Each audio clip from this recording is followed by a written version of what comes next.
गांव में मोहन और राम नाम के दो गहरे दोस्त रहते थे। दोनों बचपन से ही एक दूसरे के साथ रहते आए थे और हर काम साथ में करते थे। लेकिन समय के साथ साथ उनके बीच छोटी छोटी बातों पर झगड़े होने लगे। एक दिन मोहन ने राम से कहा, राम, तुम हमेशा मेरी बातों को नजरअंदाज करते हो। मुझे ऐसा लगता है कि अब हमारी दोस्ती पहले जैसी नहीं रही।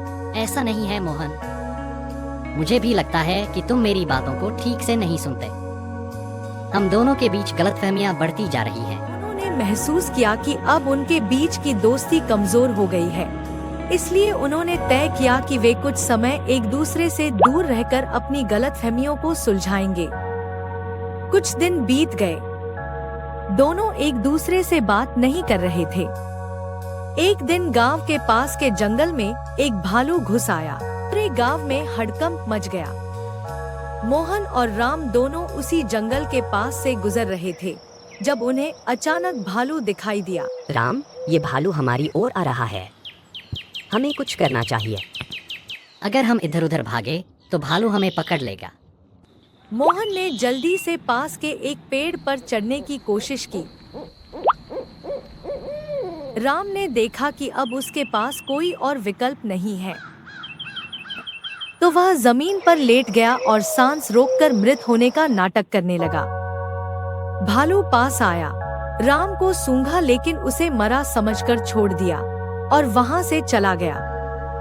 जब भालू दूर चला गया तो मोहन पेड़ से नीचे उतरा और राम से बोला, भालू तुम्हारे कान में क्या कह रहा था? ऐसा लग रहा था जैसे वो तुमसे कुछ कह रहा हो। भालू ने मुझे कहा कि सच्चे दोस्त वही होते हैं जो मुसीबत के समय साथ देते हैं, न कि सिर्फ अपनी जान बचाकर भागते हैं। मोहन को राम की बात सुनकर बहुत शर्म आई। उसने महसूस किया कि उसने अपनी जान बचाने की सोचकर राम को मुश्किल में छोड़ दिया। राम, मुझे माफ कर दो। मैंने तुम्हारे साथ सही नहीं किया। मैंने सिर्फ अपनी जान बचाने के बारे में सोचा और तुम्हारी परवाह भी नहीं की। कोई बात नहीं मोहन, लेकिन हमें इस घटना से एक सीख मिली है। सच्चे दोस्त वही होते हैं जो मुश्किल वक्त में साथ खड़े रहते हैं, चाहे हालात कैसे भी हो। इस घटना के बाद मोहन और राम ने अपनी दोस्ती की कद्र करना सीखा और कभी भी छोटी छोटी बातों पर झगड़ा नहीं किया। उनकी दोस्ती और मजबूत हो गई।